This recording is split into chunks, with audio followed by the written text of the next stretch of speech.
E aí, pessoal, tudo bom com vocês? Eu espero que sim. Prazer, meu nome é Paulo. Nós estamos aqui hoje com um convidado muito especial. O nome dele é Maico. E é isso aí, Ana. Olá pessoal, seja bem-vindo ao nosso canal e bora para mais um episódio aqui do quadro para jovens. Isso aí, Maico, se apresente pra nós. Fala pessoal, meu nome é Maicon, mais conhecido como Maicon Drummond, né, na internet.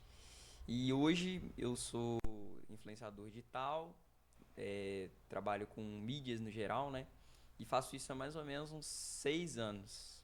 Então, é isso aí. O que te motivou a entrar no mundo das redes sociais, Maico? O que me motivou, desde o início, eu sempre quis ser influenciador mesmo. Na verdade, quando eu era criança, meu sonho era ser ator. Eu sempre via novela, então eu sempre quis me envolver nesse meio da arte mesmo, da mídia, só que com televisão. Porém, eu comecei a entender que não era fácil, né, se inserir nesse mercado. E também aqui onde eu morava, que era Caratinga, é uma cidade que não tinha tanta oportunidade de teatro, essas coisas. Então, Sim. acabou que eu pensei em uma outra forma de eu me inserir na mídia, assim, sem ser pela televisão. Porque eu entendi que isso iria demorar. Até que eu comecei a gravar vídeo pra internet. Nisso eu tentei ser youtuber, né? Quem nunca teve a fase de tentar ser Eu youtuber? já gravei galinha. Então, tentei ser youtuber. E aí eu gravava vídeo pro YouTube, gravava rico versus pobre, trollagem, Muito bom. desafio, aquelas trends do momento. Desafio, eu já fiz com meu Todo primo. mundo. Você começou com quantos anos? Com 8. Oito. Gravava vídeo pro YouTube. Aí nesse período, aconteceu muita coisa. Eu cheguei a sofrer bullying na escola porque eu gravava vídeo. Ó. Por quê? Porque naquela época não era comum, assim, Aham. as pessoas terem canal no YouTube. Por Ninguém mais acreditava também. tava começando, sabe, ainda. Então, mas eu continuei Aham. gravando. Até que chegou um momento que eu fui pro Instagram também, que foi na pandemia, no inicinho ali da pandemia. E aí eu comecei a me interessar muito por dublagem, por dubladores. E aí eu comecei a ver muitos vídeos de dubladores, não sei o quê. Até que chegou um momento que eu entrei num vídeo de uma dubladora e uma imitadora do Cebolinha, que ela tava ensinando essa dubladora a imitar o Cebolinha. Aí, junto dessa dubladora aprendendo, eu fui aprendendo junto, nesse vídeo do YouTube. E aí depois eu fui e vi, caraca, eu acho que eu sei, tipo assim, mas eu não sabia nada direito ainda. Aí eu falei com a minha mãe, ela falava que não tinha nada a ver, mas mesmo assim eu comecei a gravar vídeo de dublagem, dublando, fazendo fã dublagem. Aham. E também depois comecei de imitação do Cebolinha. Então, primeiro eu comecei fazendo vídeo de dublagem, porque eu comecei a ter o sonho de ser dublador, porque eu entendia que o dublador também era um ator, que de fato é. E aí depois comecei a fazer imitação de personagem, que é do Cebolinha. Aí eu fui aperfeiçoando, né, ao longo do tempo. Fui gravando, até que o primeiro vídeo viralizou. Que era um vídeo onde eu falava uma palavra grande, muito grande, que era a maior palavra do vocabulário brasileiro, que é pneumoútero microscópico psicovulcano-coniótico, Meu Deus. na voz do Cebolinha. E aí viralizou isso. Você consegue fazer ainda? É mais ou menos. Aí Vai tentar. Não? tem tempo que eu não tento. Tenta aí, Mas moço. aí eu comecei a fazer na voz do Cebolinha e aí viralizou. Aí fui fazendo inúmeros vídeos com Cebolinha. Aí pegou isso, aí ganhei muitos seguidores. Então eu me adentrei mesmo na internet, postando vídeo de dublagem, fui imitação de personagem, e aí depois as coisas foram acontecendo. Você ainda é dublador? Sim. Hoje eu não faço dublagem com tanta frequência quanto antes, mas Aham. eu sou dublador oficial do Curupira, o Herói da Mata. É um projeto financiado pelo estado do Mato Grosso do Sul. Então ainda sou ativo como dublador, né? Mas não faço tanto trabalho quanto antes. Sim. Entendi. Qual era o tipo de conteúdo? Ah, não, calma aí que já foi. Nessa época, você imaginava que estaria onde você está hoje? Não, de maneira alguma. Eu lembro que eu falava com um primo meu, eu conversava com ele, que meu sonho era quando eu tivesse 15 anos eu tivesse 50 mil seguidores. Eu sempre falava que esse era meu sonho, tipo, não sei por que eu fazia essa, assim... Analogia. Mas eu sempre falava, quando eu tiver 15 anos eu vou ter 50 mil seguidores, eu sempre falava isso. Quando eu tinha 15 anos eu já tinha mais de 1 milhão ao todo, né, nas redes sociais. Tá doido. Era 600 mil no Kawaii, 200 no Instagram. Tá doido. Mas nunca imaginava. E quais redes sociais você usa atualmente? Atualmente, eu tenho o Kawaii, Aham. que é a maior. Eu tenho 619 mil seguidores. Aham. Eu tenho o YouTube, que é a segunda maior, que eu tenho 249 mil inscritos. Tenho o Instagram, que é 220 mil seguidores. E tenho o TikTok, que é 40 mil seguidores, mais ou menos. Que eu comecei depois. Quais foram os maiores desafios no início da sua trajetória? Os maiores desafios no início Na da sua internet, trajetória? acredito que os haters, cara, eu não tava acostumado com isso, Aham. né? Eu com 11 anos de idade ter que ler comentários horríveis. Acredito que esse foi o maior desafio. E também a pressão. Uhum. A pressão, assim, de... Porque eu comecei a sair na rua, as pessoas começaram a me reconhecer. E acabava ficando muito chato, porque todo lugar que eu ia... Imita o Cebolinha, imita o Cebolinha. Então, acho que Eu isso toda foi um vez. desafio. Todo lugar que eu ia, o povo ficava imita o Cebolinha. Hoje eu sei lidar um pouco melhor com isso. Aham. Hoje eu sei lidar melhor com isso. Mas, cara, tinha uma época que eu Ele não daqui a pouco conseguia. tacando o copo em nós. Eu não conseguia andar na rua direito. Aham. Porque onde eu. Isso é bom, né? Tipo, as pessoas me reconhecendo. Uhum. Mas, tipo, poxa, às vezes eu tava numa lanchonete com alguém, e aí o povo parava. Aqui você pode imitar o Cebolinha. E aí eu acredito que. Não, isso não foi um desafio ruim, tá? Foi um desafio bom, porque isso mostrava meu reconhecimento. Sim. Mas o ruim mesmo foi o hater. Foi assim, a massa de comentários que eu recebia. Porque por mais que eu ganhava muitos seguidores, recebia muito comentário bom, sempre tem o lado ruim, né? Uhum. Comentários ruins.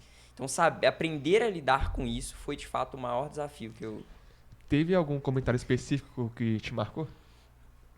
Eu não lembro de comentários ruins, assim. Eu lembro que tinham comentários ruins, mas eu nem gosto, né, na verdade, Uhum. né, de marcar isso. Entendi. Mas teve uma situação que me marcou, que foi em 2023, mais ou menos, ou 2022, não me lembro. Que foi uma situação, assim, bastante embaraçosa, acho que foi 2023. De uma outra influenciadora que me atacou nas redes sociais, no Kawaii, na época. Aham. E aí, disso eu me lembro muito bem, enfim, foi horrível. Mas, nada além disso. Essa daqui vai pular, né? Pula, minha filha. Ok. Como foi a sua recuperação do vídeo que mais viralizou? Como foi a minha É tipo reação? assim, porque provavelmente você teve, igual você tá falando, muitos comentários negativos. Então, como foi essa recuperação? Ah, tá. Então, eu primeiro não acreditava, né? Que meus vídeos estavam dando tantas Sim. visualizações desse jeito. Porque eu não imaginava. Jamais. Foi muito rápido que as coisas aconteceram. Muito rápido. Uhum. Claro, tudo isso graças a Deus, né? Porque sempre tudo é Deus. Depois eu vou até comentar um pouco sobre as histórias passadas. Mas, assim, tudo que aconteceu foi com permissão de Deus e Deus que fez tudo acontecer. Então, foi tudo muito rápido, as coisas foram acontecendo. Então, eu não tive tempo para, por exemplo, me recuperar no sentido de, tipo, eu vou ficar uma semana longe aqui da internet só para eu colocar minha cabeça no lugar e voltar. Porque as coisas estavam acontecendo muito rápido. Então, como estavam acontecendo coisas boas muito rápido, tipo, eu começava a fechar parceria, começava a ganhar dinheiro, começava a ir em emissoras, começava a fazer isso, eu não tinha como me preocupar tanto com comentários ruins e haters. De fato, isso me afetava, mas não ao ponto de fazer com que eu parasse de Sim. gravar, sabe? Então, como estava acontecendo tanta coisa boa, eu começava a mesclar e entender que as coisas boas estavam superando as ruins, entendeu? Então, a recuperação não teve uma recuperação em si, porque não foi algo que, assim, me mexeu tanto, assim, Aham, comigo. te parou. Isso, não foi algo que me parou. O que você sentiu quando percebeu que muita gente começou a te seguir? Nossa. Ai, cara, eu acho que de início, assim, eu comecei a... Eu não entendia, na verdade, a relevância que eu tinha. Eu comecei a entender, de fato, na rua. Quando as pessoas começaram a me parar na rua. Principalmente depois que eu fui no SBT, né? Aí as coisas mudaram, assim, totalmente. E eu comecei a viver como, assim... meu sonho sempre foi ser influenciador. Então, quando eu me tornei, eu aproveitei ao máximo, assim, né? Você era bem mais novo, né? Muito. Assim, com 12 anos, mais ou menos, sabe? Bem novo. Como eles te mandaram o convite pra ir pra SBT? Vamos lá. Uma coisa que aconteceu rápido também. Pra você ter noção que tudo é Deus. Aham. Eu tava orando numa noite anterior pra Deus me dar uma ideia de vídeo pra fazer que viralizasse. Pra você ter noção, tudo que viralizou meu, eu sempre pedi direcionamento de Deus antes. Eu sempre falava, ô Deus, me dá uma dica de vídeo, me dá sabedoria pra eu viralizar. Ou às vezes eu postava um vídeo à noite, ia deitar e pedia a Deus pra viralizar ele. Eu sempre fazia isso. Tá certo. E de fato funcionava. Aí eu, do nada, tive a ideia de responder uma caixinha de pergunta, na qual a caixinha de pergunta era assim: você já se imaginou indo no famoso da internet, na Eliana? A pergunta era isso. E eu nunca nem tinha pensado nisso. Porém, eu falei, vou responder, né, essa pergunta e postar. Que eu respondi caixinha de pergunta na época. E aí eu respondi essa pergunta e falei, não, seria um sonho, né? Imagina se isso acontecesse. Fui dormir. No outro dia de manhã, o vídeo tinha chegado em um produtor do SBT e ele tinha me mandado mensagem. Então pensa, tipo assim, foi coisa de 12 horas. Coisa de eu postar o vídeo, dormir, o vídeo pegar 2.000 curtidas, chegar no cara e o cara foi e me chamou. De início eu achei que era mentira, né, óbvio. Ele ligou pra minha mãe, conversou com a minha mãe, a gente achou ainda que era mentira. A gente só começou a acreditar mesmo quando ele mandou o direito de imagem do SBT pra gente assinar. Aí comprou as passagens de avião. Aí a gente começou uai, calma aí, isso tá acontecendo mesmo. Mas foi tudo tão rápido, porque eu viralizei na internet em 2020. Em setembro de 2021 eu já tava no SBT, já tinha ido no SBT. Então foi, assim, muito rápido mesmo que as coisas foram acontecendo. Foi o tempo de eu começar a subir nas redes, isso aconteceu. E isso foi também um trampolim, né? Tipo, eu ter ido lá foi o que, assim, fez eu mesmo ficar reconhecido mesmo na cidade, enfim. Na internet, no geral. Uhum. Na verdade, me deu uma credibilidade, porque as pessoas ainda achavam que, ele faz vídeo, ok. Mas depois que eu fui na Eliana, começaram a me ver mais como influenciador mesmo, blogueiro, essas coisas assim, entendeu? Então, esse convite aconteceu através via direct no Instagram. E depois teve as outras coisas burocráticas, né? As ligações, os documentos que a gente teve que assinar. E como foi lá no programa da Liane? Tá. Aí eu cheguei lá, vou contar como foi desde que eu cheguei no aeroporto. Aham. Eu cheguei no aeroporto com a minha tia, minha mãe não pôde ir na época, ela tava de resguardo. Eu cheguei no aeroporto com a minha tia, assim, e aí tinha um cara, a gente tava comendo lá no aeroporto, aí chegou um cara com uma plaquinha do SBT, assim, buscando a gente. Aí eu já fiquei assim, Tô podendo. tô podendo com a plaquinha do SBT.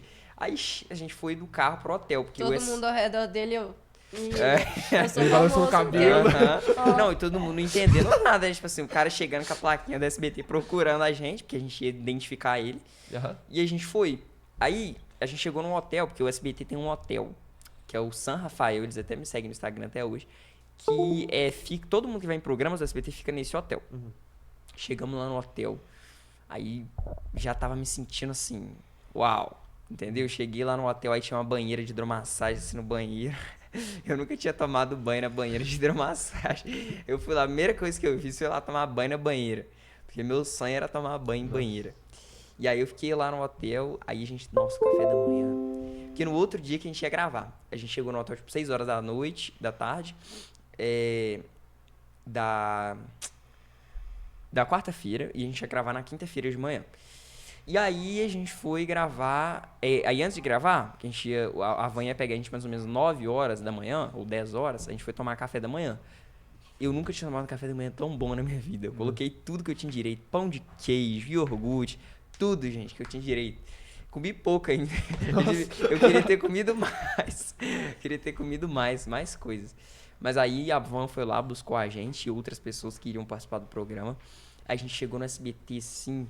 Gente, pensa num lugar grande. Primeiro eu vi a recepção assim, do SBT, já fui lá tirar foto, gravar vídeo e tal. Pisar na grama, que nem podia pisar na grama. Eu pisei lá pra tirar foto. Eu pisei. Eu pisei, porque eu falei... Não podia, mas eu pisei. A oportunidade é única, né? Aí eu cheguei, a gente teve que fazer check-in lá, fazer nosso Face ID, assim, na porta do SBT. Subimos de ônibus. O SBT é muito grande, tipo, muito grande mesmo. Pra você ter noção, o SBT, ele tem mais ou menos 2.000 metros... 2.000... Tipo assim, não é 2.000 metros, é 2.000 quilômetros de metros, sabe? Então, tipo assim, é como se tivesse 2 milhões de metros. É muito grande mesmo. A gente tem que ir de carro pras coisas. Tá doido. Pra passar lá no SBT. Aí a gente subiu de carro. E depois vocês entrarem até no meu destaque do Instagram, dá pra ver.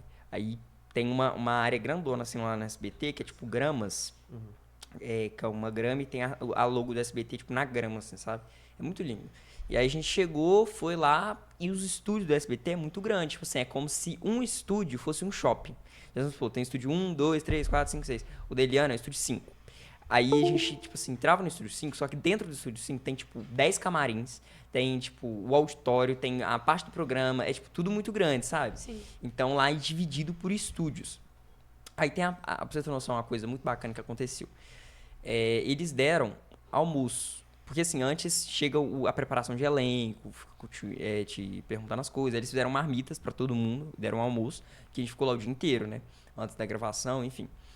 E aí, quando eles deram essa marmita e tudo, a marmita tinha carne de porco. E nós somos adventistas, eu e minha tia, a gente não come carne de porco. E só a gente teve o privilégio de ir na praça de alimentação do SBT. Eles deram pra gente um card lá, pra ir lá comer, porque a gente explicou a situação que a gente não comia carne de porco. Então a gente não ia comer a comida que tinha carne de porco. Uhum. Então todo mundo comeu no camarim, a marmita, menos a gente. Aí a gente foi na praça de alimentação. E Bom lá na demais. praça de alimentação só vai os artistas, tipo, só fica artista lá. E dentro da praça de alimentação parece, de fato, assim, uma praça de alimentação de um shopping mesmo, porque tem um banco lá dentro pros artistas receber, pros funcionários do SBT. Tem farmácia, tem, tipo assim, um monte de coisa dentro da praça de alimentação. Aí a gente chegou lá, tinha vários artistas. Tinha a Flor, que participava do programa do Silvio Santos. Tinha todas as bailarinas do Silvio Santos estavam de roupão, assim, porque lá mesmo só fica artista comendo lá. E a gente ficou lá. O Silvio Santos? Não viu o Silvio Santos. Ah. Mas no dia ele tava... Era dia de gravação, mas impressionante no dia não foi. No dia que eu tava lá. Mas deu pra ver, assim, que tinha no estacionamento dele, tinha um carro. Eu não sei se talvez ele tava lá no dia, porque, como eu disse, é muito grande, né? Então, provavelmente ele passa pra um outro lugar. Porque... Sim. Mas aí na praça de alimentação a gente chegou lá.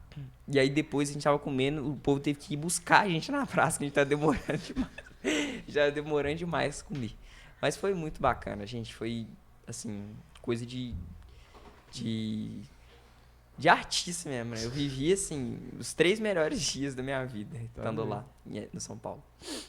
Nossa, pai, eu não ia aguentar não, porque, tipo assim, se eu ver uma comida que eu vou querer assim, eu demoro muito pra comer, então eles iam me chamar antes de eu ter terminado de comer. Não dá certo. Quais foram os aprendizados dessa experiência que você teve na TV? Bom, eu aprendi a enfrentar meus medos, né? Porque meu coração acelerou muito antes de entrar para gravar. Principalmente quando eu ouvi a voz da Eliana. Nossa. Assim, acho que a ficha caiu mesmo quando eu ouvi a voz da Eliana. Porque a gente ficava atrás, assim, pra ir entrando. Eu não tinha visto ela ainda. E aí eu ouvi a voz dela. Aí, tipo assim, veio uma nostalgia da infância, assim. Tipo, eu vejo ela na televisão sempre. Aham. Sempre vi a Eliana na televisão.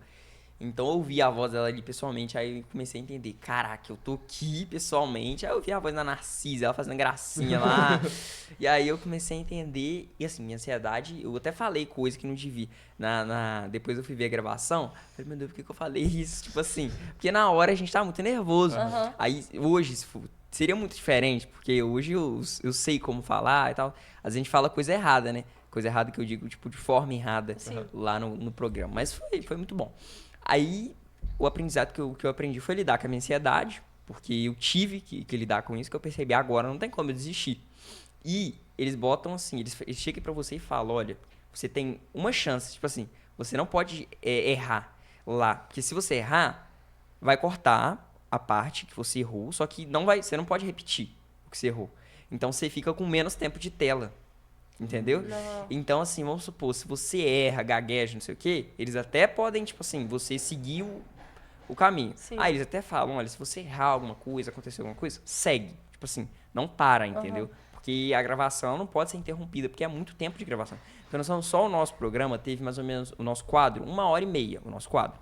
Só que a gravação para essas 1h30 foram 6 horas. Então, pensa...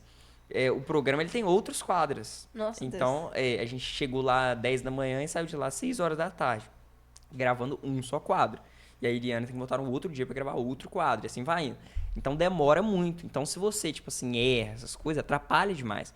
Graças a Deus eu não errei, o meu foi o tempo de ar, assim, todo. Eu acho que eu fiquei mais tempo em ar. Eu fiquei 8 minutos e 30, mais ou menos, assim, lá dentro, né? gravando com a Eliana. Mas, então eu tive que aprender isso, a lidar com essa pressão e não gaguejei e falei tudo certo, graças a Deus. O que mudou na sua vida e na sua carreira depois dessa participação? Tudo, né? Porque eu acho que eu construí a carreira mesmo depois dessa participação. Uhum. Porque eu me considerava já influenciador, gravava vídeo, mas ninguém me levava a sério ainda esse trabalho, como um trabalho mesmo. Nem minha família, porque era algo novo. Depois que eu fui na Eliana, que eles começaram a entender e falar, ah, você é famoso. Entendeu? Depois que eu fui na Eliana. Eu não me considero famoso, mas assim, as pessoas, sabe? Comecei a criar essa credibilidade para as pessoas depois que eu fui lá. Então Sim. mudou tudo. Parceria eu comecei a fazer. Eu não fazia parceria ainda na cidade, fazia só fora. Porque a cidade ainda não me conhecia direito, né? Os empresários, enfim. Comecei a fazer depois da participação. Comecei a, de fato, ser procurado, né? Para mais parceria, mais proposta de trabalho depois da participação na Eliana. Então, assim, as oportunidades foram fantásticas o que aconteceu. Eu ganhei uma certa notoriedade muito grande depois que eu fui lá. E isso permanece até hoje, o que é difícil de acontecer. Por isso que eu acho que eu tenho um diferencial aí de outros influenciadores. Por quê? Porque às vezes alguém vai e participa de algum programa, alguma coisa, mas ficou por isso mesmo. Mas eu consegui manter isso, sabe? Ao longo dos anos, eu consegui manter essa identidade de, Maicon, Cebolinha, foi na Eliana. Então, tem quase 4 anos que eu fui lá. Vai fazer 4 anos em outubro. Mas as pessoas ainda lembram. Ainda lembra que eu fui, lembra da minha participação lá. E isso é muito bacana, entendeu? Bacana. Você acha que essa foi uma das principais portas abertas para sua trajetória? Sim, com certeza. Acredito que eu ter ido lá mudou total a situação em que eu me encontrava, né? Que era de jovem, blogueiro. Então, foi sim, com certeza. Hoje, qual o principal conteúdo que você compartilha com o seu público? Hoje, meu conteúdo tá mais lifestyle, né? Mais estilo de vida. Eu mostro um pouco de tudo. Eu mostro meus treinos, mostro sobre... Ainda falo sobre dublagem, sobre desenvolvimento pessoal. Então, hoje, meu conteúdo é para jovens. Então, tudo que jovens faz, eu faço. Jovem treina, jovem estuda, jovem... Então, assim, meu conteúdo hoje é para jovem. Guiando jovens para o sucesso online. Tem lá na minha biografia, né? Porque hoje eu ensino também muita gente a crescer na internet, que eu faço gerenciamento de perfis. Então, hoje eu gosto muito dessa parte de mídia, sabe? Analisando perfis. As pessoas me pedem dica, como viralizar? Com quantos... eu respondo caixinha de perguntas. Esses dias eu respondi uma. Com quantos seguidores começa a ganhar dinheiro no Instagram? As pessoas não sabem que o Instagram não monetiza. Então, eu faço esse conteúdo informacional, tipo, relacionado a conteúdo, quem tem o sonho de crescer na internet. Então, é mais algo voltado para jovens no geral. Não tem mais um nicho específico igual era só dublagem, sabe? Sim. Antes era só dublagem para quem gostava de dublagem. Hoje é para jovens, para todo tipo de jovem, para quem gosta de todo tipo de conteúdo. Então, eu falo um pouquinho de tudo hoje. Pra, tipo assim, você dar uma engajada, precisa de ter conteúdo toda semana, né? Tipo, postar... Toda semana. Antes, Nossa, pra você ter pai. noção, olha pra você ver. Eu cresci mesmo viralizando porque eu postava cerca de 10 vídeos por dia no Instagram. Por dia. Eu postava muito. Cara, Hoje 10 eu vezes não- por dia? Por dia. Não, mas que eu tô 10. Hoje eu não posto isso nem na semana. Hoje eu posto muito menos, porque também hoje minha rotina é totalmente diferente. Antes eu ficava por conta só de gravar vídeo. Era pandemia, eu não tinha nada pra fazer. Eu só gravava vídeo. Hoje não, hoje eu já tenho outras... E o pessoal também tinha bastante tempo pra ver. Bastante tempo pra ver. Então hoje eu posto em média um vídeo por dia, às vezes um vídeo a cada 2 dias, enfim, depende, né? A não ser as redes sociais que necessitam ser alimentadas diariamente, que é o YouTube e o Kawaii, que são vídeos curtos, sabe? Sim. Aí eu posto com mais frequência. E às vezes mais quantidade no dia também. Tipo, às vezes eu posso ficar a semana inteira sem postar, mas aí eu tiro um dia e posto 20 de uma vez. No YouTube, no Kawaii. Agora o Instagram já não dá pra fazer isso. O Instagram tem que ser muito programado, é um conteúdo mais informacional, um estilo de vida.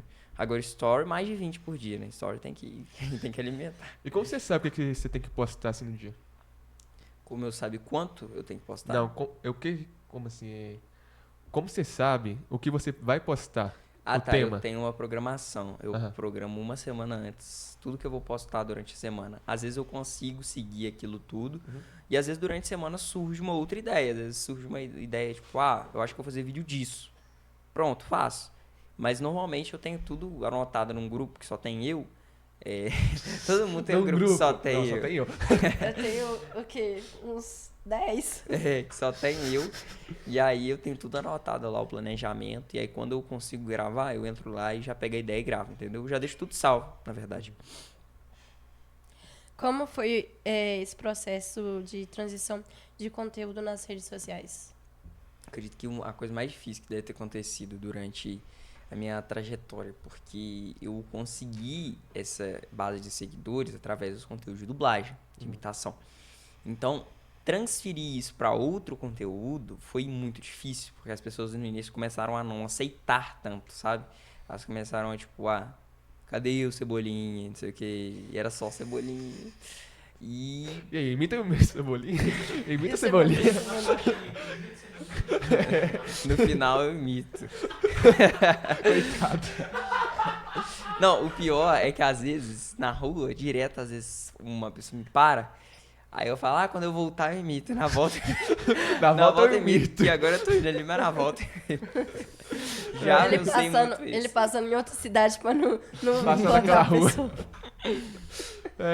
Mas foi uma transição muito difícil. E até foi difícil eu aceitar essa transição, sabe? Aham. Mas Por eu que você falei, não falou antes que aquele dia que a gente te encontrou na praça eu ia falar, imite Cebolinha? Não, e o pior, aí eu demorei também a aceitar, só que até que eu cheguei um tempo e falei, quer saber? Vou começar a postar. Não, mas aí o que eu fiz? Eu não mudei de forma, assim, de uma vez, eu fui escalando. Tipo assim, eu fui postando vídeo que eu queria, que era de desenvolvimento pessoal, vamos supor, e postava imitação. Aí eu postava, tipo, 3 de desenvolvimento e 1 de imitação. Tipo assim, eu fui escalando e graduando para as pessoas entenderem que eu tava em transição de conteúdo. Eu não ia simplesmente parar de fazer imitação do nada e pronto. Entendeu? Eu fui fazendo. E até hoje eu faço isso. Ainda, esses dias mesmo, eu respondi outra caixa de perguntas, pessoas perguntando, faz a voz Cebolinha depois de tantos anos, fiz o vídeo, entendeu? Então, assim, eu ainda faço essa, pra manter a identidade, né? Porque, de fato, o que me fez crescer foi isso. Então, eu escalei muito bem, que aí hoje as pessoas já conseguiram entender e já aceitaram essa nova mudança. Você acha que o público entendeu e aceitou bem essa mudança? Acabei de falar, acho que sim. Sim? Hoje sim. Certeza. Mas no início demorou. Você acha também que o conteúdo que você fazia antigamente é mais fácil ou mais difícil que você faz agora? Mais fácil. Mais Eu fácil? achava mais fácil. Porque antes era só caixinha de perguntas, tipo assim, normalmente, sabe? Eu só pegava a caixinha de perguntas e respondia em cima, imitando o personagem. Ou seja, eu usava a habilidade que eu tinha pra responder perguntas, entendeu? Normalmente, claro, tinha outros vídeos, tá? Mas eu achava mais fácil. Agora, hoje, além de eu ter menos tempo pra gravar, porque igual eu falei antes, era pandemia, todo mundo gravava, hoje é um pouco mais complicado, porque hoje eu preciso pensar, né? Eu preciso pensar no conteúdo a fazer. Antes eu não pensava, não planejava nada. Eu só falava, vou gravar, começar a gravar agora, eu ficava 1 hora ali gravando vários vídeos e pronto. Tem vídeo pra semana E inteira. de onde surgiu essa ideia de começar a planejar seus conteúdos? Surgiu quando eu entendi que os conteúdos pro Instagram, eles precisavam ser um pouco mais profissionais. Quando eu comecei a entender que eu tinha que criar uma credibilidade ali pras pessoas, sabe? Porque se você postar qualquer tipo de conteúdo, é muito fácil. Todo mundo faz isso, postar qualquer coisa. Mas aí eu comecei a entender que, poxa, agora eu sou um influenciador digital, eu tenho pessoas ali pra influenciar, então eu preciso me dedicar a isso. Eu preciso, na verdade, fazer com que seja algo mais profissional mesmo, entendeu? Então foi aí que eu comecei a planejar e organizar tudo. Quais são os seus objetivos com o conteúdo que você produz atualmente? Meu objetivo é guiar jovens para o sucesso online mesmo. Porque na minha época, quando eu comecei, não tinha ninguém para me ajudar, eu tive que começar sozinho. Não tinha ninguém para me orientar como fazer. E igual eu falei, né? Foi uma época bastante difícil assim, para eu começar e me inserir nesse meio. Então eu quero ajudar as pessoas.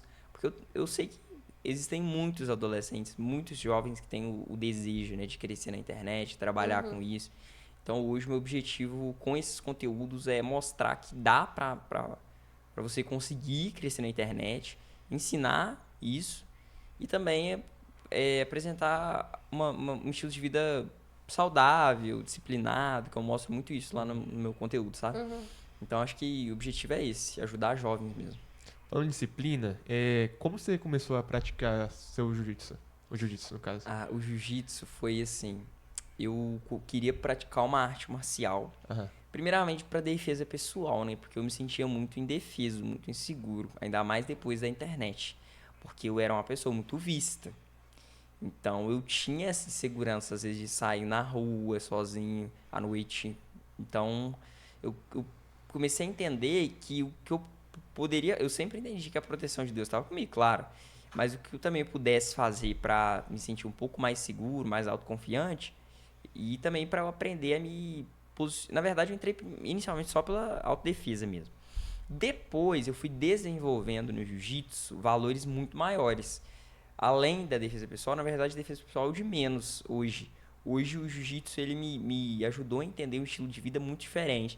O jiu-jitsu ele te ensina a ter postura, a se posicionar. Você aprende a ter autoconfiança.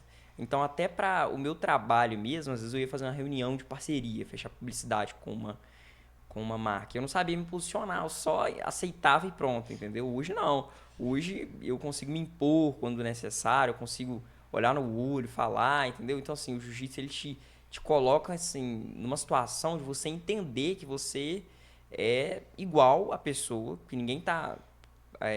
que ela não tá acima de você e nem você acima dela. Vocês estão ali, sabe? Então ele na verdade, o jiu-jitsu ele controla temperamentos. Se você é uma pessoa muito tímida, muito para baixo, você vai entrar no jiu-jitsu e vai desenvolver autoconfiança. Se você é uma pessoa muito arrogante, tem um ego muito alto, você vai entrar no jiu-jitsu e vai abaixar sua bola, porque você vai entender que existem pessoas melhores do que você. Você vai entender que você não é melhor do que ninguém ali. Isso é o que mais acontece. Às vezes a pessoa ela tem um ego muito alto, ela é muito arrogante, soberba. Por que você olhou pra...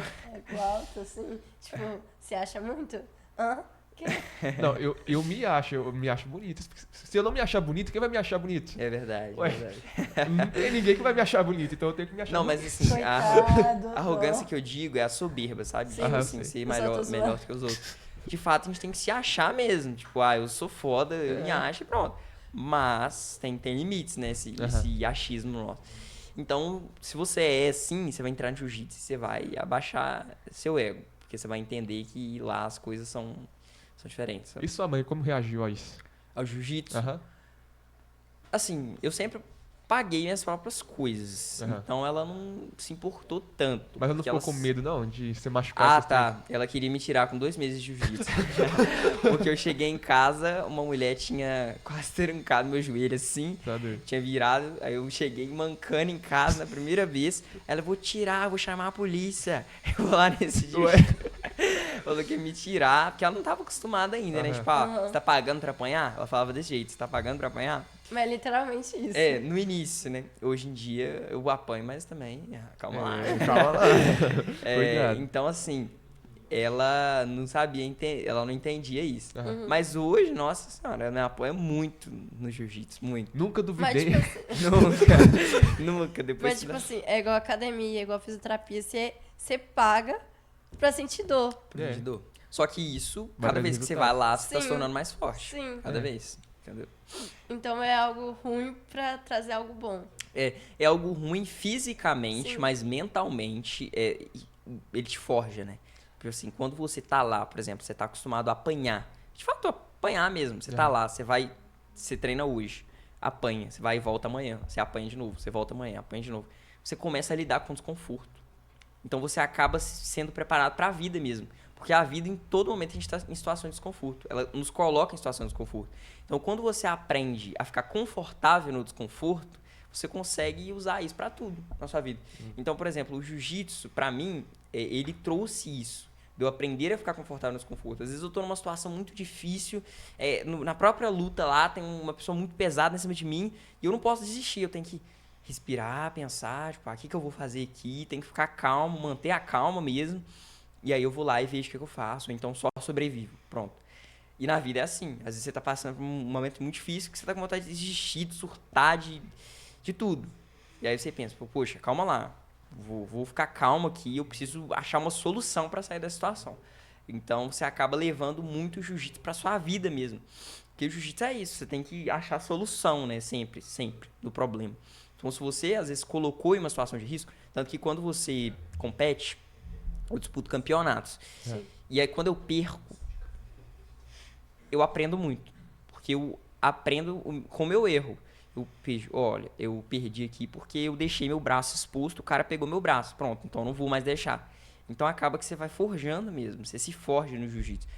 Tanto que entra mulheres lá, eu acho o jiu-jitsu muito importante para mulheres, entra mulheres lá no tatame que são, assim, extremamente inseguras, assim, não gostam de contato de jeito nenhum e com 2 anos elas se transformam e viram uma mulher super posturada, autoconfiante, segura de si, sabe? Assim, se transforma muito mesmo. Você tem alguma lesão por causa do jiu-jitsu? Não, nunca tive uma lesão, mas meu joelho nunca mais foi o mesmo. Não, Meu joelho nunca mais foi o tive mesmo. lesão. Assim, eu nunca tive uma lesão diagnosticada, tipo assim, eu nunca fui no médico e tal, mas meu joelho não consigo mais correr direito. Eu começo a correr, aí... Garrincha. E também uma vez eu me machuquei, eu tava no... Graças a Deus eu nunca me machuquei em campeonato, meu medo sempre foi isso, porque em campeonato ninguém tem dó de você, né? Não tem. Sim. Tipo, eles não tá nem aí se você vai machucar. No treino ainda eles tomam cuidado com você, né? Tipo, seu parceiro de treino. Porque quando você machuca seu parceiro de treino, você tá se prejudicando. Porque ele é seu parceiro de treino, então você precisa dele pra treinar também, entendeu? Agora, no campeonato, eles não estão nem aí se vai te machucar ou não. Você que tem que se virar lá. Então, eu sempre tive medo disso, mas graças a Deus nunca me machuquei em campeonato. Mas teve uma vez que eu fui fazer um giro lá, foram fazer um giro comigo, eu fui tentar travar o giro, aí meu pescoço deu uma travada, eu fiquei com torcicolo por uns 3 dias, eu tive que ir no UPA, mas é normal. Luta, né? É esporte de contato. Todo esporte de contato você tá sujeito a se machucar mesmo. Mas o negócio é você não lesionar, porque aí é uma coisa mais grave mesmo, mais sério. Falando de mãe, o Paulinho fazia o quê? Jiu-jitsu também. Jiu-jitsu? Você fez por quanto tempo? Nem um mês. Eu acho que nem foi um mês. Ah, que ele foi... Entrou a pandemia. Foi quanto tempo, Thiago? Uns 4 a 5 meses. Uns 4, 5 meses. Não foi nem um mês, 4, 5. Então quer campeonato. Ó, ganhou? Ganhou, medalha só de que... prata. Ah, mas você ganhou alguma luta? Tipo assim, tinha mais gente na chave. Tinha. Ah, tá. Só perdeu porque ele deixou. Ele ficou por cima do menino e a posição tava ruim. A gente foi vira e não virava. Eu não tava escutando nada. Só que aí minha mãe... Aí a Ana foi lá, só assistiu e ganhou uma medalha de ouro. Eu sou demais. WO. Ué. Não, ela só assistiu. Aí do nada, o cara lá chamou ela no microfone. Ah, que uma medalha de ouro pra você. É porque eu sou demais, todo mundo acha. Eu que tô lá lutando e ela que ganhou a medalha de ouro. Você sempre teve envergadura alta? Você sempre foi alto? Não, Não. não, Não. não. Nunca Não. fui alto. Não, eu sou alto agora. Os meninos de 7 anos ele era mais alto que os meninos tudo. Não. Ah, não. De 9. Não, Por isso que eu tô era falando, porque te ajuda nisso É. na hora da luta. baixo. Eu acho que eu Não, comecei a ele era crescer baixo, depois ele era mais dos baixo 14 que anos. eu. Ele era mais baixo Você que tem eu. 18 anos, o menino era Fica mais novo, quieto. velho. O Paulo desenvolveu agora, né? Foi Foi, agora, foi, recentemente. Jogador bastante, Foi cara. O estirão do crescimento. É. Foi. no máximo 3 anos, né? Eu acho que foi nos 3 anos pra cá que eu comecei a ficar mais alto. Aí, tipo assim, na época minha mãe não deixou ele fazer com medo de machucar os outros meninos, né? Nem dele se machucar. Ah, entendi. Aí tá, depois disso eu acho que eu fui pra capoeira. Aí minha mãe começou a fazer junto comigo, mas meu padrasto. Então, Vocês fazem capoeira? Até nós hoje? fazia antigamente, só que parou de ter aula também. Só que aí, dessa vez, ela não teve medo, porque ela também tava lá, então ela tava me vendo, né? Aham, com Foi certeza. tranquilo. Bacana. O que te motiva a continuar treinando e se dedicando ao jiu-jitsu? Acredito que por isso que eu falei, né? O jiu-jitsu ele é muito viciante e ele te vicia porque ele te ensina muito. Então, quando você aprende muito com algo, você sempre quer retornar aquilo, Sim. né? E hoje eu não me vejo mais sem jiu-jitsu. Eu falo jiu-jitsu, mas arte marcial no geral, né? Porque eu treino também outras artes marciais, que é o boxe e o kickboxing. Só que o jiu-jitsu foi o que mais, assim, hoje é o que mais me encontro, porque eu também dou aula kids, né? Ajuda a dar aula para as crianças.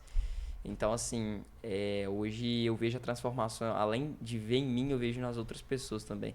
E o máximo de pessoas que eu consigo levar para o jiu-jitsu, eu levo, porque eu quero que as outras pessoas também tenham essa transformação que eu tive, sabe? Tipo, eu quero que as outras pessoas vejam o quão fantástica é essa arte, o quão ela pode te tirar da depressão, da ansiedade, o quanto que ela pode te transformar mesmo, te transformar em um ser humano bom, sabe?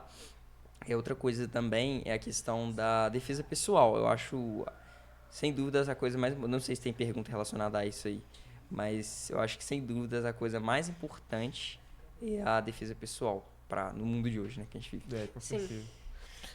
Você pretende levar as artes marciais para um nível mais profissional? Certo.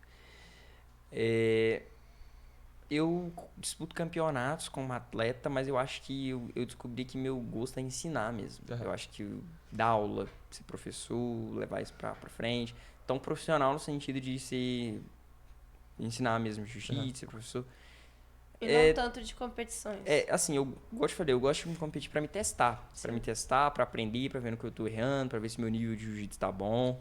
Porque assim, Que é bom até pra você ensinar as outras pessoas. para ensinar, aprender. Então, eu acho que o campeonato ele te prepara para quem, assim, é fato que quem compete sempre vai estar à frente de quem não compete, sempre, porque o nível é diferente. Quando eu tô pré-competição, eu tô indo para uma competição 1 mês antes, a preparação é totalmente diferente. Você muda a alimentação, você muda sono, você treina 6 vezes por semana, é tudo diferente. Quando você está treinando no comercial normal, entendeu? Você treina por treinar mesmo. Você aprende jiu-jitsu, Faz ok, mais mas... as suas coisas E treina. É. Agora, competição se dá aquele foco maior, então te mantém focado e motivado. E o campeonato, eu pretendo seguir com isso durante, tipo assim, mais a minha juventude mesmo, pra vida mais adulta ficar mais tranquilo, dando aula mesmo. Mas eu acho muito importante a competição. E outra, se você compete, você tá muito preparado pra se defender. Porque quando você consegue ganhar de uma pessoa que também treina, de uma pessoa que não treina, você... Entendeu? É muito fácil pra você. Quando você tá acostumado com o ritmo de competição, aquela adrenalina pré-competição, se você se precisar se defender um dia, usar o jiu-jitsu, vai ser muito mais fácil, porque você está acostumado a lutar e enfrentar pessoas que também sabem lutar. Você não sabe quem você tá enfrentando. Às vezes o cara é muito bom de jiu-jitsu, ele vai levar seu braço pra casa, mas mesmo assim você entra lá, tem coragem, bate na mão dele e começa o combate. Então, em uma situação real, a maioria das pessoas que arrumam briga com outras são leigas. Que lutador mesmo você nunca vai ver arrumando briga. Só se for um cara muito descontrolado. Porque no jiu-jitsu você aprende esse autocontrole, né? Então é sempre pra se defender. Então, se a outra pessoa é leiga e vai arrumar confusão com você, a primeira coisa que você vai fazer é tentar evitar isso, né? Você vai tentar correr, tentar evitar o máximo. Mas se não der, aí você tem que te botar de suave Meter a pra porrada. jogo. Você já participou de quantos campeonatos? Deixa eu lembrar. Eu comecei participando da Copa Leste, e aí depois eu fui pra campeonato da Liga Mineira. Depois eu competi Caeté. Não, desculpa, Minas Beach, aí depois Caeté. 4, né? Aí depois foi a de Manhuaçu não, Ponte Nova, 5. Aí depois foi foram 2, né? Mais ou menos, em Ponte Nova. 6, 7 mais ou menos, 7 campeonatos até Foi hoje. campeão em quantos?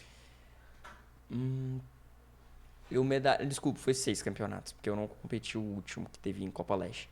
Eu medalhei em 5, porque eu perdi na primeira luta. Eu perdi na primeira luta e não medalhei. Só que eu nunca fui finalizado em campeonato, eu perdi por ponto. Não, desculpa, nem foi por ponto, foi por decisão do juiz, porque ficou 0-0 a luta e o juiz decidiu que eu perdi. Porque quando fica 0-0, é por combatividade. Quem combateu mais na visão do juiz. E, segundo o juiz, o meu adversário tinha combatido mais. Então, por isso que você nunca pode deixar na mão do juiz. Você tem que ou pontuar ou finalizar. Porque se você pontuar, você tem certeza que você ganhou. E se finalizar também, né? Agora, quando você deixa na mão do juiz... No meu caso foi Entendeu? isso, por isso que eu ganhei a medalha de prata. Eu tava atacando demais e o cara tava defendendo demais. Uhum. Aí ficou na mão do juiz, se eu não me engano. Aí o que ele falou? O que defendeu mais tem mais chance, então... Então assim, Ganhou. aí é por combatividade. Essa foi a luta que eu perdi, por combatividade. Aí, isso foi meu segundo campeonato. Então, eu medalhei em 5. Desses 5, 3 eu ganhei ouro, 1 eu ganhei prata e 1 bronze. Desses 5.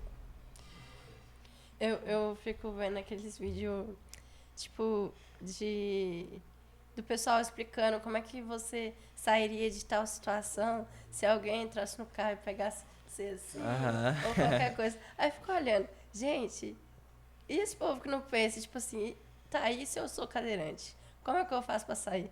Aí os outros ficam zoando depois, falando que vai fazer, tipo, igual alguém enforca assim. Aí tem vídeo falando verdade, Como sair. ensinando, e tem outros que tipo... Zoeira, meme, né? Já zoeira. vi. Aí eu tô assim, Não, só vai ser zoeira, porque não tem como sair, não. Mas é que é uma coisa importante. Eu também tô até fazendo uns vídeos de defesa pessoal agora, com a Carol. Você até viu, né, esses dias. Eu fiz um vídeo de agarramento no pulso, essas coisas. E o jiu-jitsu, ele é muito inclusivo. Por quê? Eu considero o jiu-jitsu a mais inclusiva. Não estou dizendo que as outras artes marciais não são inclusivas, mas você vê cego no jiu-jitsu, você vê autista, você vê deficiente, você vê tudo no jiu-jitsu. Por quê? Porque é um esporte que dá para ser praticado com tudo. Por quê? Porque não exige tanto que você, por exemplo, o boxe. O boxe você precisa de dar soco, né? Se você precisa ter uma coordenação motora para dar soco. Sim. E o kickboxing, você precisa ter uma coordenação motora para dar chute. Ok. Já no jiu-jitsu, são técnicas. Para você ter noção, a história do jiu-jitsu, posso aprofundar aqui um pouco mais da história do jiu-jitsu? O jiu-jitsu, ele começou... veio Mitsu Maeda, né? Que foi um japonês aqui pro Brasil. E lá, a família Gracie, que morava lá em Belém do Pará, se eu não me engano, eles começaram a praticar jiu-jitsu com esse japonês. Ele começou a ensinar jiu-jitsu. Não tinha no Brasil, começaram a praticar. Eram alguns irmãos, se eu não me engano eram 9 irmãos, não tenho ideia. Eram alguns irmãos, Gracie. E aí, esses irmãos começaram a praticar jiu-jitsu, menos Hélio Gracie. Que Hélio Gracie tinha uma saúde muito fragilizada. Ele era pequenininho, tinha 1,60, tinha 60 quilos. Ele era muito, assim, frágil. Ele tinha uma fragilidade e os médicos não permitiam que ele praticasse Pessoal, eu jiu-jitsu. acho que eu vou começar a fazer o podcast sozinho, porque a partir do próximo podcast, o Paulinho não vai estar participando. Ah, tá. Porque o Michael vai estar me ajudando a fazer um mata-leão nele. Se quiser, daqui a pouco eu mostro. Não, Não, não quero, não. mata-leão. Faz ela aqui, ó. Não. Imita o Cebolinha. Aí eu acho que viraliza, hein? Se eu Aí. fizer Cebolinha. Mas você quer que eu mostre aí como é que eu Não, mando? quero não. Ah, tá. Você faz imitando Cebolinha? Eu Não, sei. aí, calma lá. Vai viralizar, Vai ué. viralizar. Se for viralizar. Conteúdo bom, aí. É um conteúdo bacana, diferente, ninguém nunca Sim. fez. Não, faz uma vaquinha aqui, ó. Ninguém nunca viu um mata-leão numa vaca. Mas aí o que acontece? O Hélio Gracie, ele tinha essa saúde fragilizada e só assistia os outros irmãos fazendo aula. Aham. E até que chegou um tempo que os irmãos Gracie começaram a dar aula de jiu-jitsu pra outras pessoas. Porque como não tinha no Brasil, né? E aí tinha teve um dia que nenhum dos irmãos estava presente pra dar aula. Só o Hélio Gracie. Chegou um cara pra fazer aula. E o Hélio Gracie nunca tinha feito jiu-jitsu na vida. Ele só assistia, sempre. Igual você que foi no campeonato, assistiu o Paulo. Ele só assistia. E aí ele falou, não, deixa que eu te dou aula. O Hélio Gracie. Só com o que ele tinha assistido. E aí ele adaptou o jiu-jitsu que ele tinha visto, que precisava um pouco de força, de você ter um pouco de condicionamento físico, pra fraqueza dele. Então ele começou a mudar algumas coisas e transformou em alavancas os golpes. Porque o jiu-jitsu anterior, ele tinha soco, ele tinha chute, ele era um jiu-jitsu lá do Japão. Então ele precisava de você ter uma força ali, sabe? Ter uma imponência. Aí o Hélio Gracie transformou e adaptou para a fraqueza dele e para o tamanho dele, que ele era pequeno e fraco. Então ele ensinou esse jiu-jitsu para esse cara. Até que chegou no outro dia que tinha os irmãos, esse cara voltou para fazer aula e falou, não quero mais fazer com vocês, eu quero fazer com o Hélio. Que ele gostou do jiu-jitsu que o Hélio Gracie tinha ensinado. E o Hélio Gracie virou professor de jiu-jitsu que ele nunca tinha praticado, mas ele conseguiu adaptar e transformar o jiu-jitsu. E por isso ele... Aí, beleza, ficou popular, eles vieram pro Rio de Janeiro, mais ou menos em 1929, alguma coisa assim, e criaram a primeira academia de jiu-jitsu. E começaram a dar aula de jiu-jitsu. O jiu-jitsu brasileiro, adaptado, né? O jiu-jitsu brasileiro agora. E aí eles começaram a querer provar que o jiu-jitsu era muito eficiente, porque ninguém conhecia jiu-jitsu. As pessoas conheciam taekwondo, conhecia boxe, muay thai, só que a capoeira, o jiu-jitsu ele não era popular ainda no Brasil. Então eles falaram, como que a gente pode mostrar que a nossa arte é boa? Indo desafiar outros mestres. Hoje isso seria uma conduta errada, mas naquela época era o que eles tinham para fazer. Eles não tinham... A forma de dar mídia naquela época, que eram as emissoras, era o quê? Indo desafiar, fazer desafios, porque naquela época tinha desafios de vale tudo, esses desafios. Então eles tinham que fazer isso para mostrar que o jiu-jitsu era bom. E aí eles, às vezes chegava, por exemplo, um mestre de taekwondo lá do Japão e saía no jornal. Shang Li é a arte marcial mais eficiente do mundo. E aí o Hélio Gracie via aquilo lá, é mais eficiente, então vamos lá ver se é mesmo. Aí eles iam lá e juntava todo mundo, assim, numa garagem, na academia. E aí eles colocavam o Hélio Gracie, que tinha 60 quilos, contra um outro mestre de arte marcial. E aí eles esperavam o cara vir, ele agarrava, colocava no chão e finalizava. Aí todo mundo ficava, uau, como assim? O cara com 60 quilos, fraco desse jeito, conseguia bater em outro. Porque ninguém sabia jiu-jitsu, só os Gracie. Então, começou a ficar muito popular, porque eles desafiavam todas as artes marciais. Era taekwondo, era capoeira, eles ganharam de todas. Entendeu? Virou MMA. Eles ganharam de todas as artes marciais só com o jiu-jitsu. Então, eles começaram a falar que o jiu-jitsu, de fato, era a arte marcial mais eficiente do mundo. Aí começaram a fazer desafios de vale tudo até criarem o UFC. Que foi o UFC 1, 2, que no início não tinha nome de UFC, era outro nome. Era vale tudo mesmo, né? E aí, tanto que foi a família Gracie que criou o UFC. Por quê? Porque eles queriam, de início, provar que o jiu-jitsu era o melhor. Só que eles colocavam 2 dentro de um ringue e falavam, vale tudo, você pode dar soco, cotovelada, tudo. E no vale tudo lá, eles usavam só jiu-jitsu. E todo mundo podia dar soco, chute, cotovelada. Só que ninguém sabia jiu-jitsu, só eles. Então, o UFC 1, 2, 3, 4, 5, se você pegar todos os vídeos, eles ganharam todas. Os Gracie ganharam todas. Roger Gracie, Royce Gracie, são nomes muito importantes na história do jiu-jitsu, ganharam todas. Até que chegou um tempo que as pessoas começaram a entender que tinha que praticar jiu-jitsu. Porque a única forma de você ganhar o jiu-jitsu naquela época era sabendo o jiu-jitsu também, né? Então, aí virou o MMA, que hoje é o MMA, né? Que aí as pessoas começaram a pegar lutas de strike com o jiu-jitsu. Aí as coisas começaram a ficar diferentes. Aí hoje em dia, as pessoas não vão pro UFC sabendo só uma arte marcial mais. Tem que saber 3, 4, né? Kickboxing, boxe, jiu-jitsu, muay thai. As pessoas sabem tudo, são completos, são lutadores completos. E naquela época o jiu-jitsu era a mais completa, porque o jiu-jitsu, tipo assim, você conseguia se defender ele em pé, porque você se protegia, e assim que você achava uma oportunidade, você colocava a pessoa pro chão. E ninguém sabia chão, não sabia nada de chão, entendeu? Então as pessoas ficavam vulneráveis. Aí eles venderam, depois a família Gracie vendeu o UFC, hoje é outra pessoa que comanda. Mas aí o jiu-jitsu ficou popular por isso, por causa que ele conseguiu adaptar. Então por isso que eu falo que o jiu-jitsu é muito inclusivo, porque no jiu-jitsu você não precisa ser forte, você precisa saber, você precisa ser técnico. Então se você é um cara muito forte, um bodybuilder, mas você pega um cara do jiu-jitsu que é muito bom de jiu-jitsu, ele é técnico, ele pode ser menor que você, mais fraco que você, que ele vai conseguir te finalizar, ele vai conseguir imobilizar, se você não souber jiu-jitsu, claro. Porque se você souber, se você é forte e grande e você ainda sabe o jiu-jitsu, aí complica um pouco, né? Mas o jiu-jitsu, ele te dá essa chance, né? De, tipo, o mais fraco vencer o mais forte.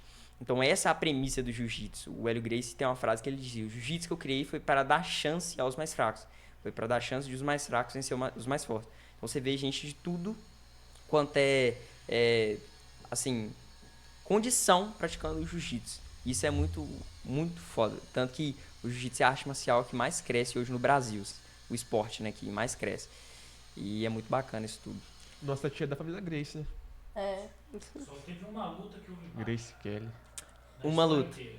Uma luta. Contra o Krav Maga. Isso, que foi o Sakuraba. Sakura. Era o Sakuraba, contra um Gracie. Esqueci de citar isso.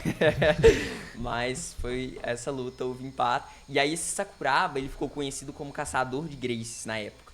Porque ninguém vencia os Gracies, né? Só esse Sakuraba que deu um apelo ali, os Gracies não conseguiu finalizar e não conseguiu vencer ele. Aí hoje em dia, tanto que outras artes marciais, quando quer, tipo, rivalizar com o jiu-jitsu, usa esse Sakuraba de exemplo, né? Tipo, vocês não lutaram contra o Sakuraba, vocês fugiram do Sakuraba.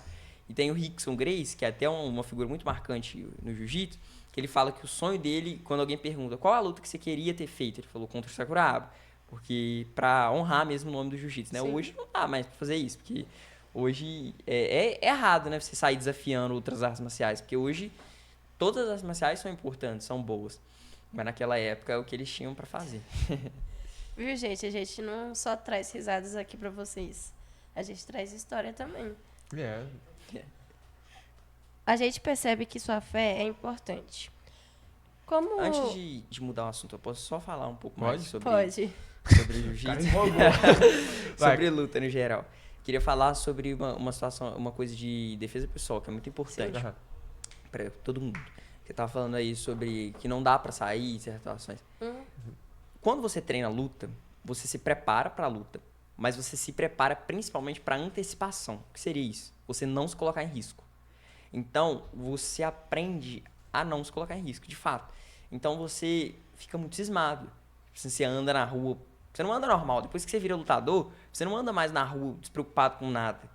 Você anda na rua, ainda mais à noite. Às vezes você tá na rua e você fica olhando pra todo lugar pra ver se tem alguém, porque você fica muito paranoico mesmo, tipo, pensando que a qualquer momento qualquer coisa pode acontecer. Então você não se coloca em risco de jeito nenhum. Se você, por exemplo, não senta de costas pra rua, é muito difícil você ver lutador sentando de costas pra rua, porque a gente pode achar que qualquer pessoa, às vezes, pode entrar, dar um mata-leão, não sei, pronto, você fica inconsciente. Então você não se coloca em risco. Se você tá em um ambiente que você vê que vai ter confusão, você sai. Entendeu? Você tem que ter essa noção. Senta mais de costa pra mim, querido. Você tem que ter essa noção de não se colocar em risco. Então, a arte marcial, a defesa pessoal, ela é muito mais antecipação do que o combate. O combate é o último dos casos. O combate, assim, não deu mesmo pra você sair, não deu mesmo pra você evitar, que aí você vai ter que se defender fisicamente. Mas quando você sabe se defender com postura, normalmente tem um caso não, tem uma nota que saiu esses dias, de que a maioria das mulheres, de 90% das mulheres que são violentadas, que são assaltadas, que são alvos de homens, é porque elas são desatentas. Elas ficam mexendo no celular, na rua, ficam andando de cabeça baixa. Os agressores, eles querem alvos fácil. Eles não querem ninguém que vai mostrar, tipo assim, eles veem uma pessoa e vê que a pessoa pode dar problema pra eles não querem, porque eles querem fazer rápido. Eles querem chegar, roubar você e ir embora. E eles querem ver um alvo fácil. Então, se é uma mulher, é um homem posturado, que fica muito atento, e eles perceberem isso, é muito mais difícil você ser alvo de algo, entendeu? Quando você tá muito atento, você não mexe no celular na rua. Porque, de fato, quem se coloca em risco, na maioria das vezes, é a gente. Tipo assim, por mais que o mundo é, de fato, muito inseguro, quem se coloca em risco... Tá virando porque... Nada. Quem se coloca em risco somos nós. Então, se você anda... Se tá à noite, 10 horas da noite, você tá andando no celular na rua... Né, assim, é mais propício você de fato ser assaltado, você ser violentado de qualquer forma. Agora, ser atento, se você fica atento ali todo momento, a primeira coisa que você vê, você corre, entendeu? Você tem que evitar mesmo o confronto. Às vezes, a pessoa quer arrumar confusão com você. Você sabe que você ganharia da pessoa, mas nem por isso você quer brigar. Você fala, não, cara, beleza, fica aí, vai embora, que não compensa. Hoje você briga com uma pessoa, você vai lá, quebra o braço de alguém, depois a pessoa chega e te mata. Hoje o mundo tá assim, entendeu? Hoje você não pode ficar entrando em confusão à toa. Então é muito difícil você ver lutadores brigando, por exemplo. Você só vê mesmo muitos casos de defesa pessoal, principalmente mulheres. Que eu acho muito importante as mulheres saberem se defender, ou pelo menos saberem não se colocar em risco, sabe? Às vezes as mulheres podem não se sentir seguras, igual você falou que é o seu caso, não se sentir seguras de enfrentar fisicamente. Mas só de você saber não se colocar em risco, de você saber ter uma postura, de saber dizer não, você já está muito à frente de outras pessoas e sabe se defender de fato, né? Porque primeiro a defesa começa verbal. Então, assim, às vezes o cara, ainda mais em relacionamentos tóxicos, ainda mais em relacionamentos tóxicos, você entra no relacionamento, é tudo escala. Tipo assim, o homem ele começa xingando, aí depois ele começa te empurrando. E aí você aceitando isso, até chega um momento que ele tá te agredindo, que ele tá quase te matando. Isso é o que mais acontece. É tudo escala. Ele não chega com o primeiro mês de namoro te batendo, não. Isso nunca acontece. Ele vai escalando. Ele começa com, não vai mexer no celular não, tá? Joga o celular no chão. Começa a te empurrar. Quando você aprende a impor limites e aprende a mostrar pra pessoa que você tem postura e que, opa, calma aí, você não pode fazer qualquer coisa comigo, você já corta, assim, de uma vez, entendeu? Bullying é a mesma coisa, principalmente para crianças. Eu lido com crianças lá no jiu-jitsu, que eu dou aula para elas, e a maioria entra por defesa pessoal. Entra porque tá sofrendo bullying na escola, entra porque tá apanhando na escola. E a partir do momento que elas entram lá, elas nem precisam usar o jiu-jitsu. Elas adotam uma postura que mostra para as outras crianças que elas sabem se defender e ninguém mexe com elas. Entendeu? Por adotar essa postura e falar, não, eu não quero que você faça isso comigo. Pronto. Entendeu? Você começa a moldar e a forjar mesmo essa pessoa pra vida. Você falou também sobre mulheres, tipo assim, ter comportamento não somente no físico, mas também no falar. Tipo, tem muita mulher que, tipo, a gente sorri ou a gente é educada, aí a pessoa vai e acha que Pode fazer qualquer coisa. E tá dando abertura, né? Uhum. Isso acontece muito. O assédio, inclusive, é uma das coisas que mais as mulheres precisam se defender, né? Porque a gente não indica muito reagir a nada, tipo, reagir a assalto, essas coisas. Mas o assédio, seja moral, físico, ele é algo que as mulheres enfrentam muito. Por quê? Porque a sociedade, ela ainda tem um teor machista, né? A sociedade. Então, quando a sociedade vê a mulher, é um homem, né? Vê uma mulher, um homem machista, que eu digo, vê uma mulher sorrindo pra ele, sendo gentil com ele, ele já acha que a mulher, né, que ele pode fazer o que ele quiser, igual você falou. Então, no jiu-jitsu, você também aprende a desenvolver essa postura pra saber como lidar e a colocar limites nas pessoas. Porque às vezes você pode ser extremamente gentil e tudo, mas se a pessoa começar a querer, assim, passar dos limites com você, você vai saber como cessar aquilo ali, sabe? Começa saber como, opa, calma aí, não é do seu jeito que você quer, entendeu? É do meu jeito, eu que mando em mim. Então, a arte marcial no geral, tá? Ela te transforma e te ajuda a ter coragem mesmo, né? Pra enfrentar as situações. Porque muitas mulheres não têm coragem, aceita. Elas só sabem aceitar, elas ficam travadas, com medo. É por isso que tem muitas mulheres que ainda sofrem agressão no casamento, porque acho que tem que ser aquilo. Elas acham que elas têm que aceitar porque ela ama ele e se ela não aceitar ele vai terminar com ela, dependência emocional, né? Então, muitas mulheres acham que tem que... Sofrem muito ainda por isso, né? Muito. E a maioria delas caladas, não falam pra ninguém, não tem essa rede de apoio. Então, e muitas mulheres entram no jiu-jitsu pra acabar com isso. Às vezes as mulheres entram no jiu-jitsu porque de fato sofrem agressão.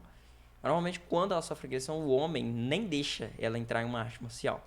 Sim. Então você vê o quão problemático que é isso, né? A pessoa, ela te priva da sua vida mesmo. E é bizarro. Por isso que eu acho importante começar desde cedo, as crianças começarem. Pra quando... A gente costuma brincar lá que todas as mulheres que estão lá no tatame, as crianças, os adolescentes, elas nunca vão precisar usar da Lei Maria da Penha. Porque... Vai ser o contrário. porque elas são bravas, são brutas, as meninas de lá. Já aconteceu de você ter que usar as artes marciais na rua? Pra me defender... Pra se defender ou defender alguma pessoa? Tá, fisicamente não. Eu nunca precisei usar fisicamente, mas eu já precisei impor alguns limites. Teve uma vez que um cara, noiado, né? Vou falar noiado. Aham. Pode falar noiado? Pode. E assim, vai que as pessoas falam que eu tô preconceito. Eu ia falar cracudo, mas. Eu ia falar cracudo. Mas é melhor falar noiado do que cracudo. Eu não tenho outro termo pra referir. Que de fato. Não, um usuário de drogas. Corta e coloca usuário de drogas. Um usuário de drogas. Eu sei que é usuário porque a gente consegue identificar um usuário de drogas, né? Estava sob efeito de drogas naquele momento. Ele estava subindo pra minha casa à noite, saindo do treino de jiu-jitsu. E aí ele me veio assim, correndo até a mim. Aí eu comecei a achar estranho e ficou do meu lado. Porque, uma coisa muito importante, tá, gente? Nem sempre, quase nunca, quem vai te assaltar, quem vai fazer essas coisas, elas mostram que vai te assaltar, não, tá? É tudo minuciosamente calculado. A pessoa, ela não vai querer parecer alguém, sabe? Então, assim, ele começou a andar perto de mim, do meu lado, e começou a fazer perguntas pra mim. Aí eu comecei, ai meu Deus do céu, tipo assim, já era muito estranho a pessoa começar a ficar do meu lado, veio correndo até mim. Usuário de drogas. Fazer perguntas pra mim, cracudo.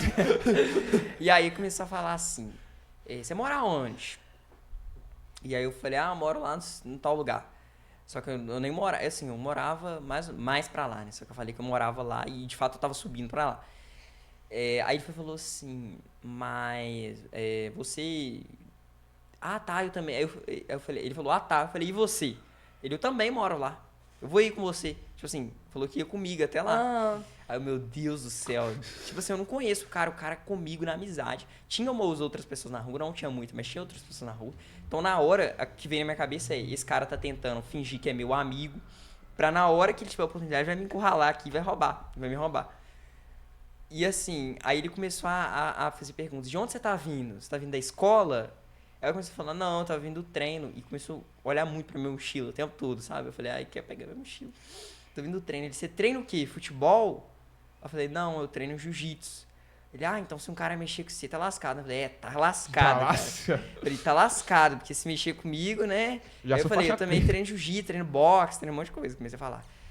Aí ele, tá, entendi. Então Ah, você... tá, deixa eu Deixa dar eu um ir ré ali. aqui. A minha Não. casa, eu lembrei que a minha casa fica Só pro que outro lado. ele falou em um tom muito, tipo assim, então se um cara mexer com você, tá lascado, e tipo, se eu mexer com você, eu tô lascado. Aham. Deu pra entender isso. Aham. Só que o interessante é que você lembra, eu citei lá, que ele falou que ia comigo até lá onde que eu morava.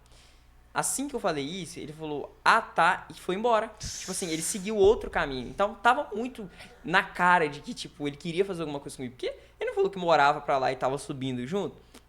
Por qual motivo que, depois que eu falei que lutava jiu-jitsu, ele saiu fora? É cracudo, ué. É cracudo. Então, assim, às vezes só das pessoas saberem que você luta, que você é uma potencial ameaça pra elas, já evita muita coisa, sabe? Já evita muita coisa. Então, às vezes pode ser que a pessoa até iria de fato fazer alguma coisa com você, porque não é só porque você luta que você é imune a nada, mas vamos supor. Mas às vezes só da pessoa saber que você luta, ela já te, tipo assim, já te coloca num nível, não, se eu entrar ali, vai que quebra meu braço, vai que me apaga, entendeu? Então, eu nunca precisei usar o jiu-jitsu fisicamente, graças a Deus. Mas já precisei usar o jiu-jitsu assim, dessa forma, tá me impondo e mostrando para as pessoas que eu sabia me defender.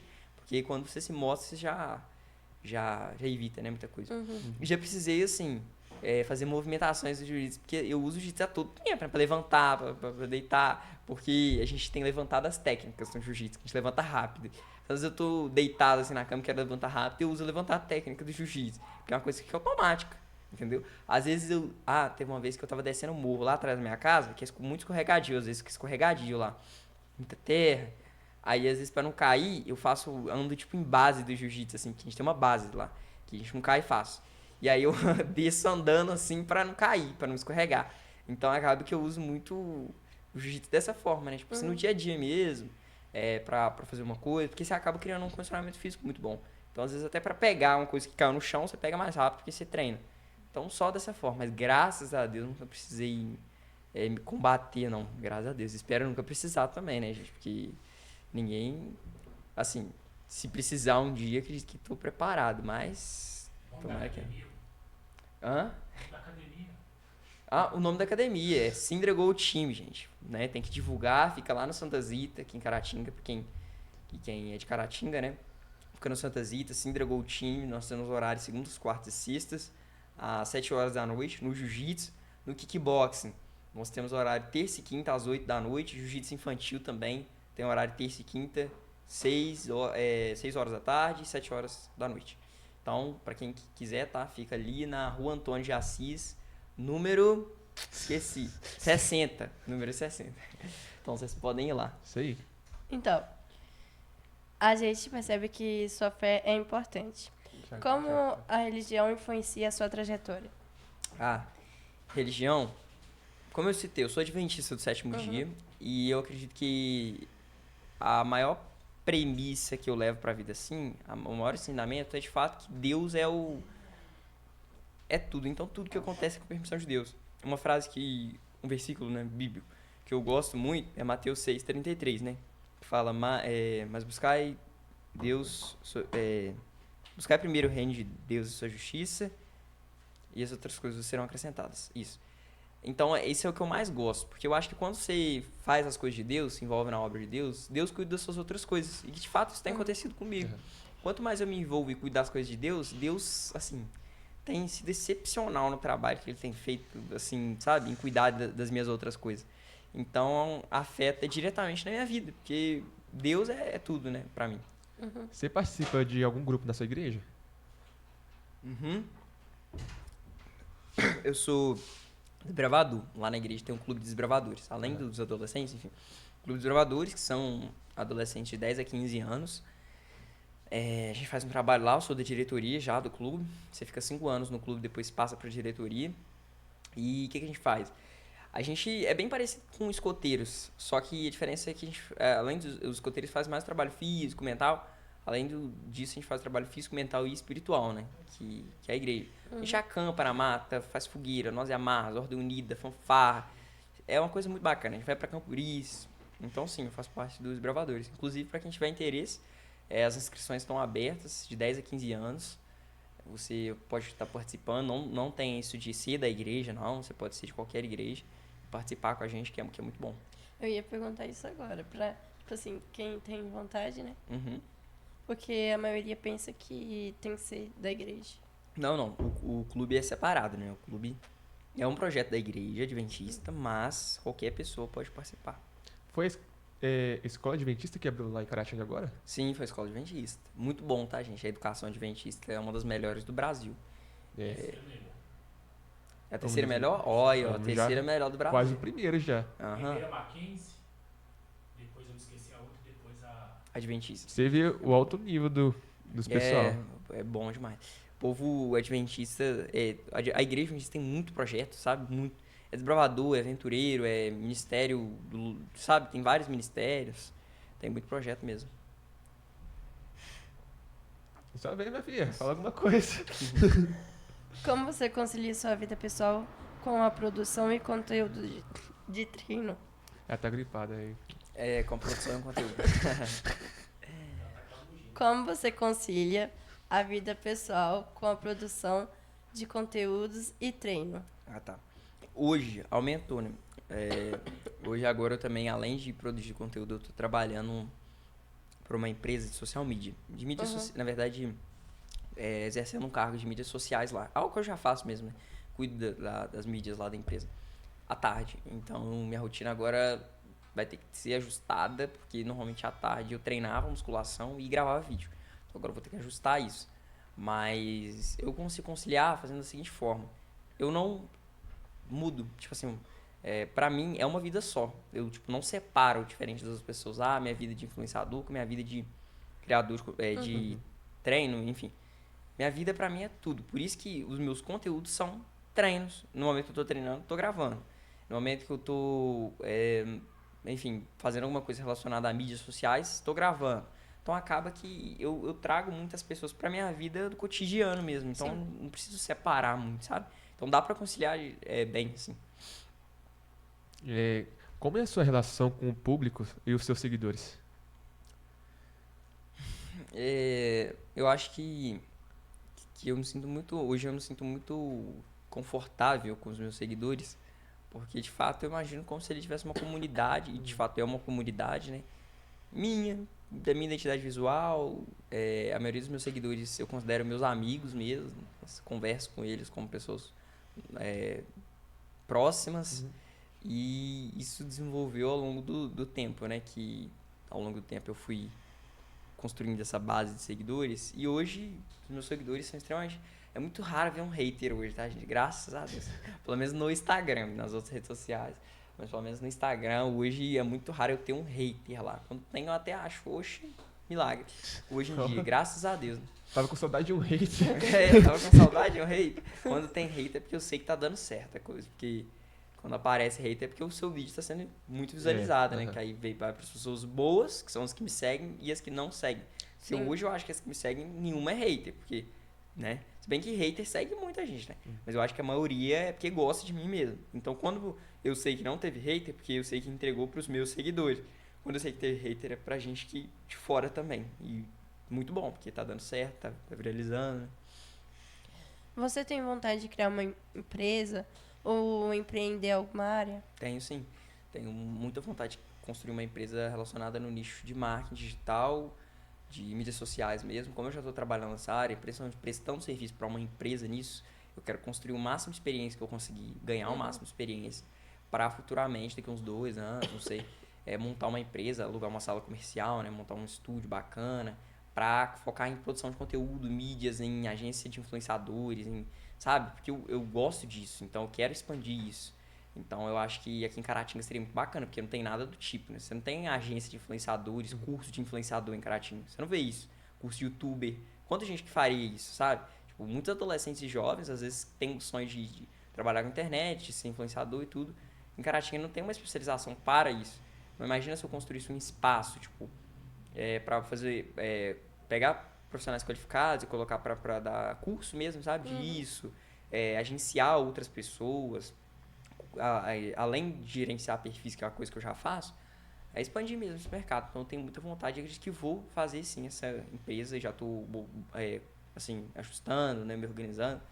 E acredito que vai dar muito certo. Quais são os projetos que você pretende realizar no futuro além desse? Além desse, acredito que expandir mais a minha internet, né? Conseguir construir ainda mais público. Aham.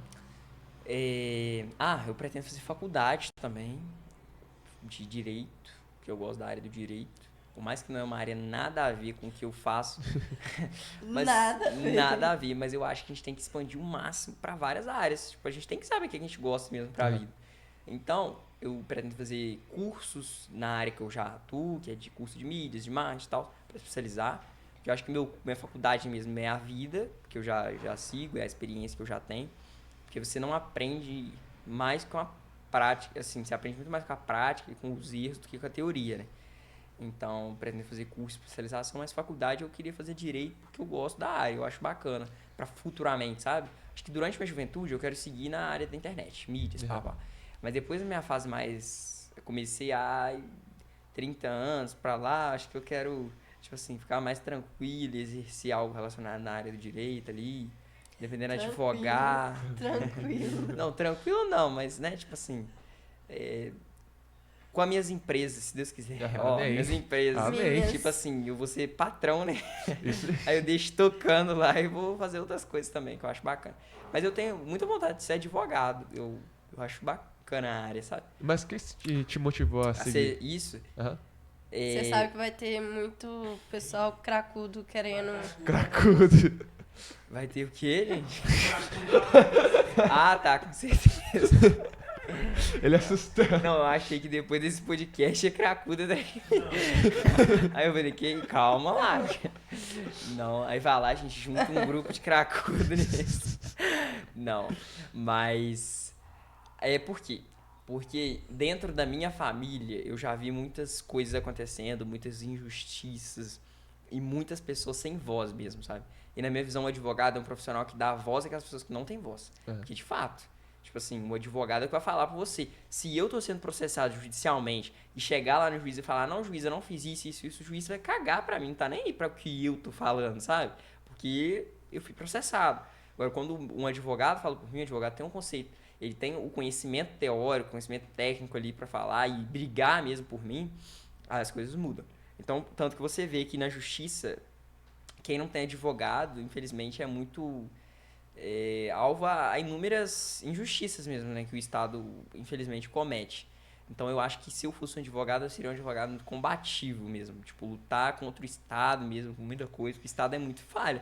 Todo mundo é falho, mas o Estado, ele não deveria ser tão falho quanto ele é, na minha opinião. Tanto em questão de processos judiciais, do poder judiciário em si, mas em todos os poderes, em todos os 3 poderes. E o advogado, ele não exerce só no poder judiciário. Ele exerce nos 3 poderes mesmo. Ele tá ali, né? Ele é ele não é um servidor público, mas ele é um agente público. E eu sei disso tudo porque eu estudo muito sobre isso. Tanto que por isso que eu quero seguir essa área, porque eu vejo muito vídeo. E eu pareço... Assim, com 14 anos de idade, eu ficava assistindo vídeo de audiência, de casos, não sei o quê, assim, sabe? Enquanto os meninos da minha idade estavam jogando Roblox. Tem gente mais velha que também joga Roblox, tá? Você joga? Roblox? Não, mas jogava. Ah, você joga? Paulo? Não, jogo não. Os meninos lá da sala, a coisa mais raiz é jogar Roblox. Eu parei de jogar recentemente os jogos. Só jogo um jogo de bolinha que quando eu fico sem internet, eu começo a jogar um jogo de bolinha aqui. Eu fico à toa aqui Que a jogando. ansiedade bate. Aí eu fico Sim. com o dedo aqui. Uhum. Só isso também. Pessoal, a gente tá quase chegando no final do nosso podcast. Que conselho você daria para quem quer começar a criar conteúdo ou seguir uma trajetória parecida com a sua? Acho que a primeira coisa seria manter a frequência.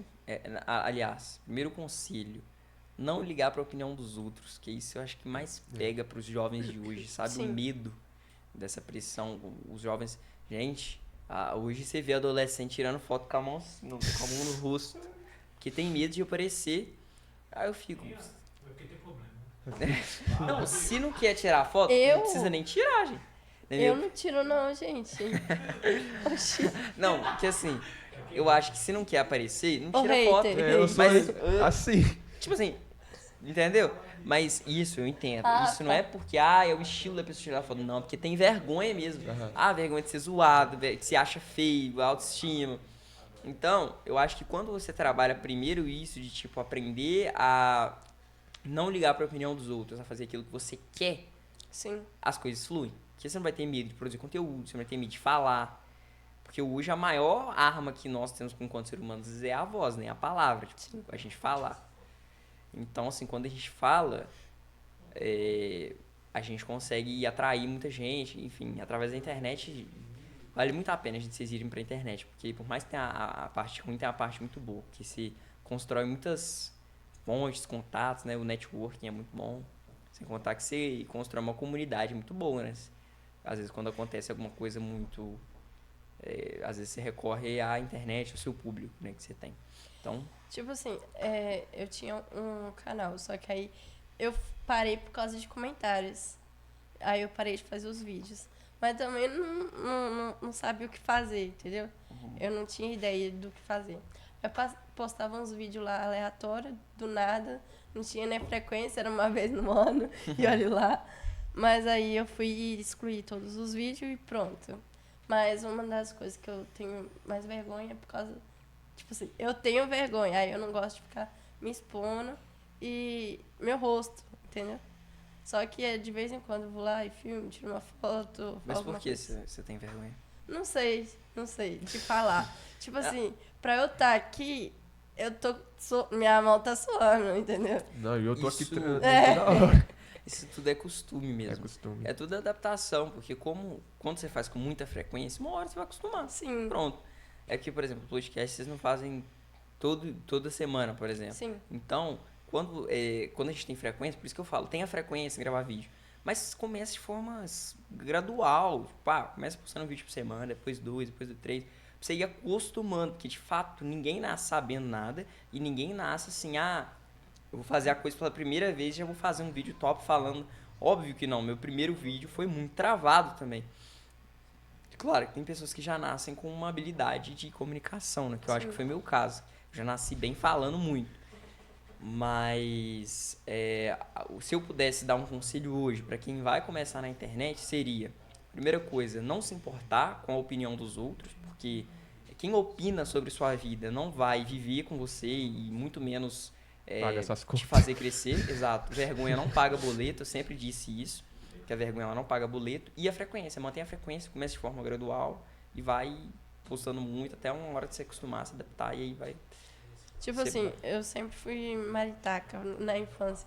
Eu falava demais. Aí tem até vídeo meu cantando a música, eu acho que é da Lagartixa, sei lá, no YouTube. Mas aí, agora tá melhorando de novo, porque eu tô fazendo uns vídeos pra loja da minha tia. Quem vê lá no Instagram, eu posto direto.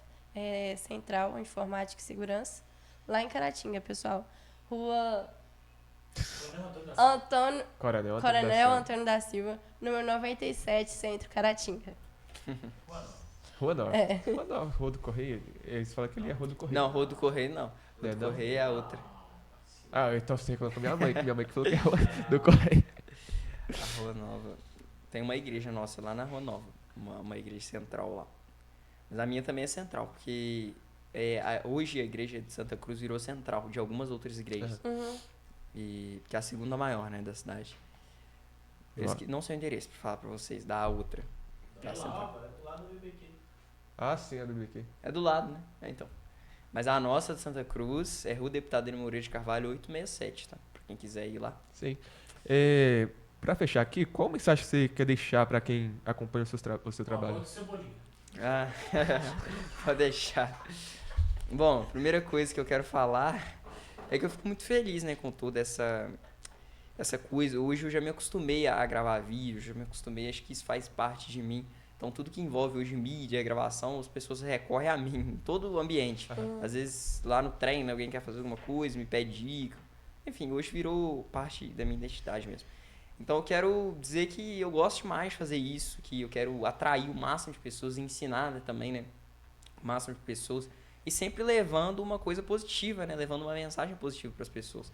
Através mostrando coisas boas. Vocês não vão me ver fazendo coisa errada e nem divulgando coisa errada, tipo, por causa de apostas, essas coisas. Porque hoje eu entendo que isso é uma das coisas mais prejudicial. E, gente, proposta é a coisa que mais tem no mundo, sabe? E tentadoras, que as pessoas ficam ricas muito fácil, né? Coisa de, você vai ganhar 10 mil por mês pra divulgar. Em um ano você compra um carro muito bom, né? Enfim. Então são coisas hoje que as pessoas estão perdendo seus valores, estão perdendo suas doutrinas, enfim. Então se eu pudesse falar algo pro público hoje é que de mim vocês vão ver coisas boas, né? Eu vou sempre buscar levar essa identidade boa aí pra vocês e que vocês continuem comigo aí nessa, né? Sempre. Que vai ter gente que me segue assistindo, com certeza. Aí, aproveita já que você tá aqui e deixa suas redes sociais pro pessoal aí, ó. Certo.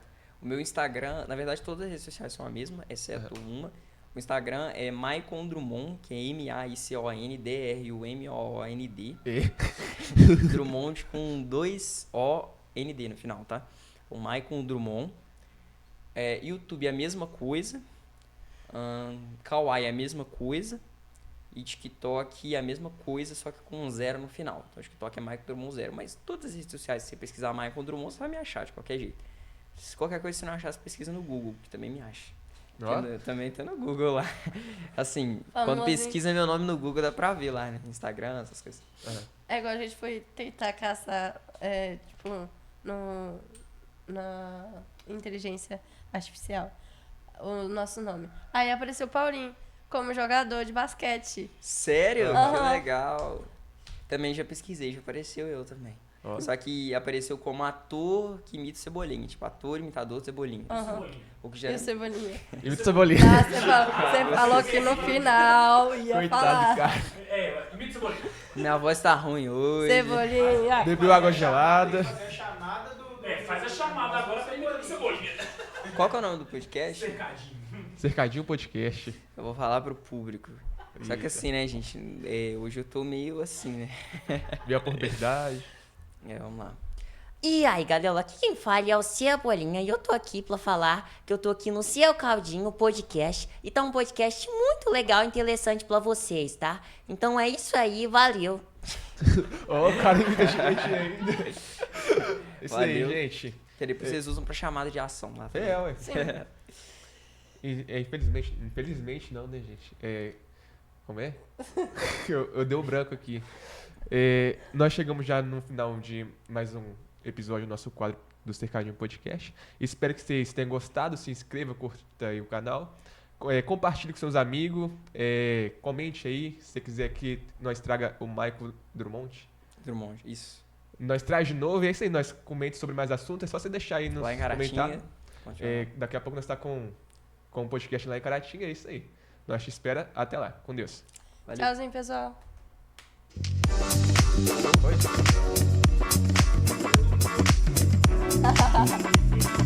Ficou bom?